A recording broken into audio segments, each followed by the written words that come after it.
On ouvre à présent une page BD avec la sortie du dernier album de Chris et Jean-Claude Fournier, Plus près de toi, paru aux éditions Dupuis.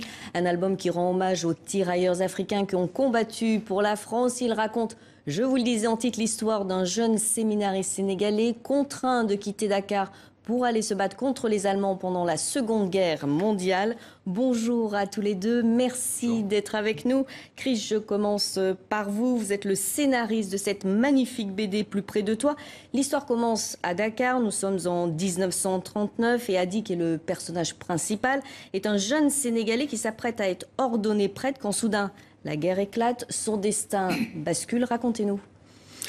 Oui, son destin bascule parce qu'il est le seul fils de la famille, que son père était une personnalité politique importante à Dakar, qu'il avait lui-même participé à la Première Guerre mondiale, et il demande donc à son fils d'aller s'engager à son tour pour défendre la mère patrie. C'est exactement... Il le force à partir. Il le force, c'est on va dire une pression sociale.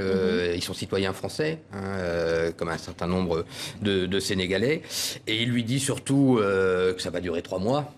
Et puis il reviendra et il deviendra prêtre. Et évidemment, son fils lui répond, quand tu es parti en 1914, je ne crois pas me souvenir que ça avait duré 3 mois. Mais il va devoir partir effectivement et rejoindre l'armée française et combattre dans cette campagne de 1940 dont on sait comment elle a terminé.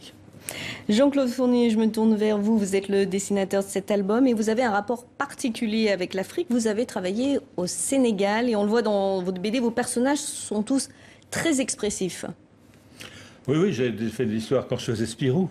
Les aventures de Spirou, j'ai fait une histoire au Sénégal qui s'appelle le Gris-Gris du Nyokolokoba, qui a fait que cette histoire a beaucoup plu là-bas, y compris au président Senghor, et qu'on m'a incité par la suite à aller animer des stages de bande dessinée là-bas pour les étudiants aux beaux-arts, pour les formateurs en pédagogie, et ainsi de suite.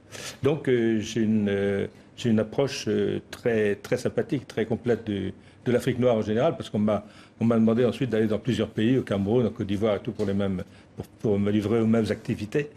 Et donc l'Afrique, pour moi, c'est très cher. Le courant passe très bien avec les Africains. C'est pourquoi, quand Chris m'a proposé cette histoire, il m'a proposé cette histoire aussi en pensant à ce que j'avais fait auparavant. J'ai lu que vous étiez ravis de travailler ensemble. Hein. Ah oui, tout à fait. De toute façon, oui. Mais moi, lui aussi d'ailleurs. Enfin, moi, je travaille que dans l'amitié. Je ne peux pas imaginer un scénariste que je ne connaîtrais pas, avec qui je n'aurais pas des liens très, très, très serrés, quoi. Donc, Chris, pas de problème. En plus, on est breton, c'est un lien supplémentaire. Les deux. Oui, parce que ça se passe effectivement à Guingamp, en Bretagne. Et pour dessiner la Bretagne pendant la Seconde Guerre mondiale, comment vous avez travaillé? Vous avez dû faire beaucoup de recherches? Oui, c'est facile à trouver, hein. Ne serait-ce que sur Internet, mais j'ai acheté aussi pas mal de bouquins sur la résistance, des photos qui présentent des photos des vêtements de l'époque, de l'architecture de l'époque, de tout, quoi, hein. Et autrement, pour ce qui est le décor n'a pas très changé depuis 39-45 par rapport à maintenant. Les magasins sont plus modernes maintenant, mais disons que les chapelles, tout ça, c'est toujours les mêmes, quoi. Donc la documentation a été assez facile à trouver. Chris, c'est une BD qui raconte une page sombre de l'histoire. Comment vous est venue cette idée? Est-ce que cette histoire s'inspire de faits réels? Oui, alors elle s'inspire d'un contexte réel. Les idées d'histoire, elles viennent toujours de plein d'endroits différents. Les tirailleurs sénégalais, ça a toujours été quelque chose qui était très présent dans mon imaginaire, dans ma famille, puisque mon arrière-grand-père a fait partie de la France libre de 1940 à 1945 et a combattu dans une compagnie de tirailleurs sénégalais pendant tous les 5 ans. Donc c'était quelque chose qui était très présent dans la mémoire familiale. Et petit à petit, on va dire, ces tirailleurs sont revenus sur le devant de la scène depuis ces dernières années. Tirailleurs indigènes en général. Il y a eu justement le film Indigène. Il y a eu des travaux d'historiens qui ont été très importants, qui le sont toujours. Armel Mabon en Bretagne, qui travaille aussi sur les événements de Tiroy, Julien Fargetas, etc. Enfin voilà, il y avait tout un contexte qui fait que aujourd'hui, il était possible de raconter une histoire avec un certain nombre de sources. Après, on avait envie d'une histoire en Bretagne avec Jean-Claude. Et donc, l'histoire raconte ces tirailleurs qui sont gardés prisonniers en France et non pas en Allemagne. Suite à la défaite de 40, les Allemands refusent d'accueillir les prisonniers de couleur sur leur sol. Ils sont donc gardés en France. Et la Bretagne est une des régions qui en accueille le plus. Et ensuite, on avait envie de raconter une histoire d'amour. Également, qu'on n'avait jamais fait. Cette jeune institutrice, voilà. Jeanne. Et ce personnage principal, Adi, va effectivement rencontrer l'amour en la personne d'une jeune réfugiée en Bretagne qui s'appelle Jeanne, qui est réfugiée dans sa belle famille et dont le mari a disparu pendant la campagne de 40. Et donc ces deux-là vont se rapprocher, Jeanne travaillant comme infirmière au camp et lui-même, Adi, étant un des hommes de confiance responsable un peu de ses camarades au sein du camp. Jean-Claude Fournier, vous dessinez des scènes de guerre difficiles, hein, on vient d'en parler. On voit bien le racisme aussi dans vos planches. Ah bon? Oui. J'ai réussi à faire passer ça. Oui, c'est le message. Ben, oui. content. Parce qu'alors, en fait, au début, quand il arrive dans ce village, il y a beaucoup de curiosité, puis finalement, le racisme ne vient pas des habitants. Mais en Bretagne, on n'est pas tellement raciste. Hein. Il y a eu le premier étonnement, évidemment, de voir des gens à la peau noire, ça les a étonnés. Mais bon, sans plus, quoi.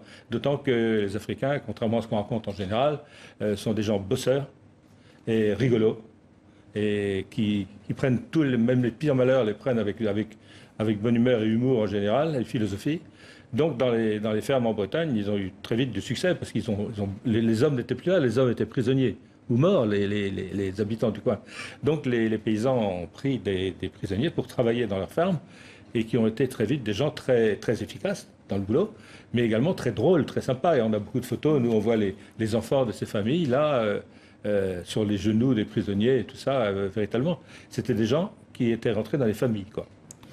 Un dernier mot très rapidement, cet album est le premier tome, on attend avec impatience le tome 2. Est-ce qu'on saura si la religion est compatible avec l'amour dans ce deuxième tome? Je ne veux pas vous le dire là-dessus. Ce qui est certain, c'est que le deuxième album va être beaucoup plus dur, la guerre devenant de plus en plus difficile au fur et à mesure de l'engagement allemand, notamment en URSS.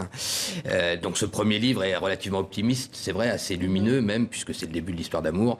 Le deuxième verra l'entrée en résistance, en tout cas sans en dire plus de ces tirailleurs sénégalais, puisqu'un certain nombre d'entre eux s'étaient évadés pour rejoindre la résistance.